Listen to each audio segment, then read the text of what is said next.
안녕하세요. 법률사무소 유리 대표 변호사 서유리입니다. 오늘은 배우자와 외도를 한 상대방을 상대로 한 위자료 청구 소송 절차에 관해서 알아보도록 하겠는데요. 제가 재판 준비 과정에서 평소 의뢰인들로부터 많이 받았던 질문들, 그리고 실무에서 헷갈리기 쉬운 부분들에 관해서 설명드리도록 하겠습니다. 많이들 아시다시피 2015년도에 간통죄가 폐지되면서 외도한 배우자와 상간자는 더 이상 형사처벌을 받지 않게 되었는데요. 그럼에도 부정행위에 따른 민사상 손해배상 책임은 여전히 남아있고 이것이 바로 상간자를 상대로 한 위자료 청구 소송입니다. 소송을 준비하려면 가장 먼저 부정행위에 관한 증거를 잘 확보해 두셔야겠지요.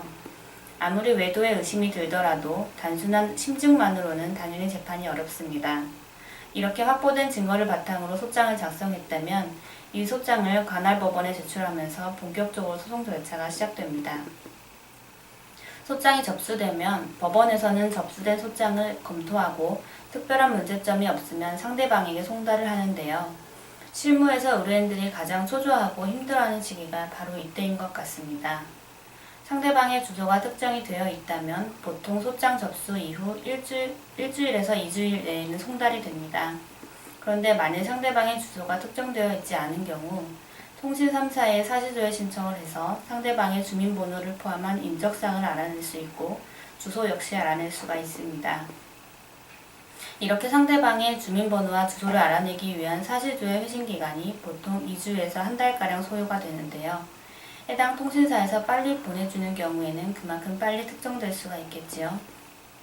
이렇게 상간자의 인적사항을 특정해서 소장을 송달하는데요. 소장을 송달받은 상대방은 송달받은 날로부터 한 달 이내에 답변서를 제출해야 합니다.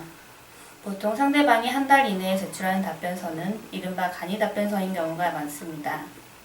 간이답변서에는 자세한 답변이 생략되어 있고 원고의 청구를 기각한다 라는 한두 장 분량의 굉장히 간략한 내용이 들어 있습니다. 상대방은 이러한 간이답변서를 제출한 이후에 별도의 정식 서면을 작성해서 변론을 준비하게 됩니다.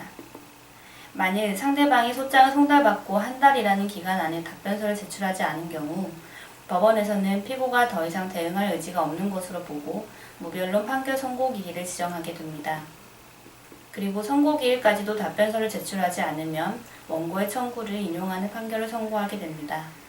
이것을 무변론 판결이라고 하는데요. 이렇게 끝나는 경우 소송이 비교적 간단하게 마무리되는 것입니다. 그러나 선고기일까지 상대방이 답변서를 제출하면 선고기일은 취소되고 다시 정식 재판 절차로 들어가게 됩니다. 상대방이 답변서를 제출할 경우 우리 쪽에도 그 답변서가 송달이 될 텐데요.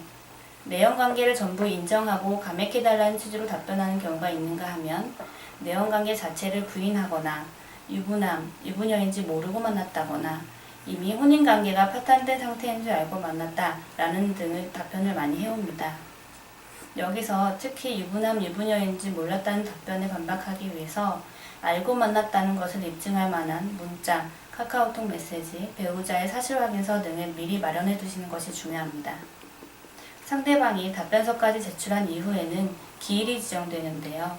대개는 조정기일이 먼저 잡히는 경우가 많습니다. 조정은 쉽게 설명해서 법원에서 당사자의 합의를 이끌어내는 절차라고 보시면 되는데요. 쌍방이 일정 금액에서 합의점에 도달하면 조정이 성립되고 그 조정이 판결에 가름하는 효과가 생기는 것입니다. 만일 조정이 불성립되거나 강제조정 결정이 이의 신청을 하는 경우에는 다시 변론 절차로 넘어가게 됩니다. 보통 조정 이후 3주 정도 있다가 변론기일이 잡히는데요. 변론기일에서는 그간에 우리가 제출했던 소장, 그리고 상대방이 제출한 답변서 등을 검토하고 추가적인 주장 증명이 필요하다는 판단이 들면 다음 변론기일을 지정하게 됩니다. 만일에 첫 기일에 쌍방이 더 이상 주장할 게 없다고 한다면 그날 변론 종결을 하고 선고기일을 지정합니다. 선고기일에는 보통 출석하지 않고 법원으로부터 판결문이 송달되면 그 판결문을 보고 선고 결과를 알게 됩니다. 선고 즉시 판결문이 송달되는 것은 아니고 보통 2-3일 내에는 송달을 시켜주고 있습니다. 이렇게 상간자를 상대로 한 위자료 청구 소송에 관한 일련의 절차를 살펴보았고요. 다음 시간에는 판결 이후의 절차인 강제집행에 관해 알아보는 시간을 갖도록 하겠습니다. 강의 들어주셔서 감사합니다.